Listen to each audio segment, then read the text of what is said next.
Asal-usul Danau Toba.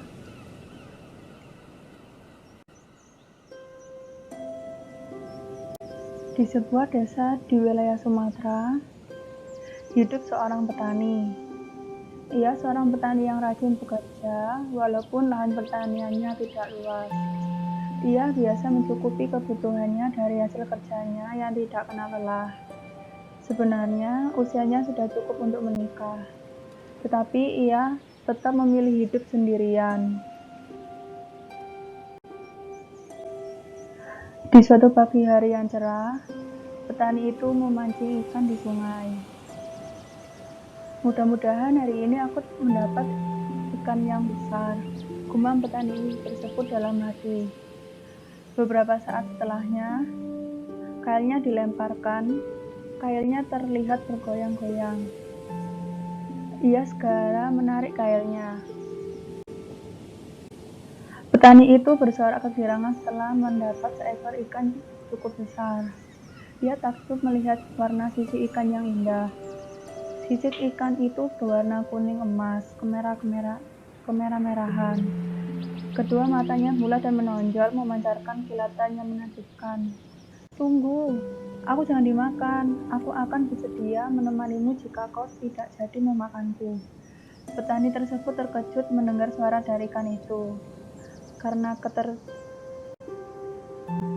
kejutannya, ikan yang ditangkapnya terjatuh ke tanah. Kemudian tidak berapa lama, ikan itu berubah wujud menjadi seorang wanita yang cantik jelita. Bermimpikah aku? Gumam petani. Jangan takut, Pak. Aku juga manusia seperti engkau. Aku sangat berhutang budi padamu, karena telah menyelamatkanku dari kutukan Dewata, kata gadis itu. Namaku Puteri. Aku tidak keberatan untuk menjadi istrimu, kata gadis itu seolah mendesak. Petani itu pun mengangguk, maka jadilah mereka sebagai suami istri. Namun ada satu janji yang telah disepakati, yaitu mereka tidak boleh menceritakan bahwa asal-usul Puteri dari seekor ikan. Jika janji itu dilanggar, maka akan terjadi petaka dahsyat. Setelah sampai di desanya, gemparlah penduduk desa melihat gadis cantik jelita bersama petani tersebut.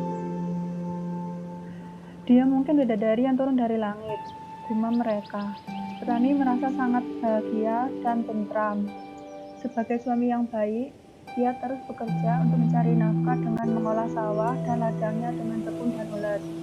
Karena ketekunan dan keuletannya, petani itu hidup tanpa kekurangan dalam hidupnya. Banyak orang iri dan mereka menyebarkan sangkaan buruk yang dapat menjatuhkan kebersihan usaha petani. Aku tahu petani itu pasti memelihara makhluk halus, kata seorang kepada temannya. Hal itu sampai ke telinga petani dan Puteri, namun mereka tidak merasa tersinggung, bahkan semakin rajin bekerja. Setahun kemudian, kebahagiaan petani dan istri bertambah. Karena istri petani melahirkan seorang bayi laki-laki, ia diberi nama Putera. Kebahagiaan mereka tidak membuat mereka lupa diri. Putra tumbuh menjadi seorang anak yang sehat dan kuat. Ia menjadi anak manis tetapi agak nakal. Ia mempunyai satu kebiasaan yang membuat heran kedua orang tuanya, yaitu selalu merasa lapar. Makanan yang seharusnya dimakan bertiga dapat dimakannya sendiri. Lama-kelamaan, Putra selalu membuat jengkel ayahnya.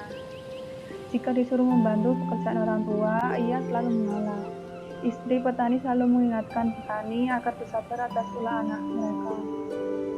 Ya, aku akan bersabar, walau bagaimanapun dia itu anak kita, kata petani kepada istrinya. Syukurlah, Kanda berpikir seperti itu. Kanda memang seorang suami dan ayah yang baik, puji Putri kepada suaminya. Memang kata orang kesabaran itu ada batasnya. Hal ini dialami oleh petani itu.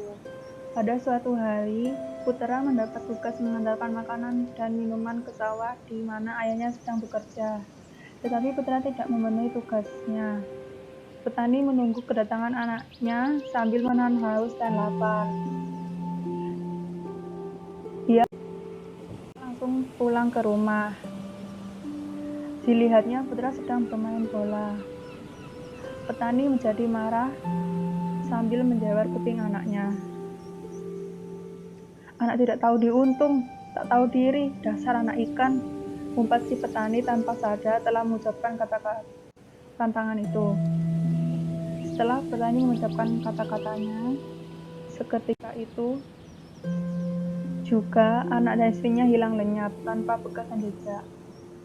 Dari bekas injakan kakinya tiba-tiba menyembullah air yang sangat deras dan semakin deras. Desa petani dan desa sekitarnya terendam semua air, meluap sangat tinggi dan luas sehingga membentuk sebuah telaga dan akhirnya membentuk sebuah danau. Danau itu akhirnya dikenal dengan nama Danau Toba, sedangkan pulau kecil di tengahnya dikenal dengan nama Pulau Samosir. Moral cerita dari kisah ini adalah jadilah seorang yang sabar dan bisa mengendalikan emosi, dan juga jangan melanggar janji yang telah kita buat atau ucapkan.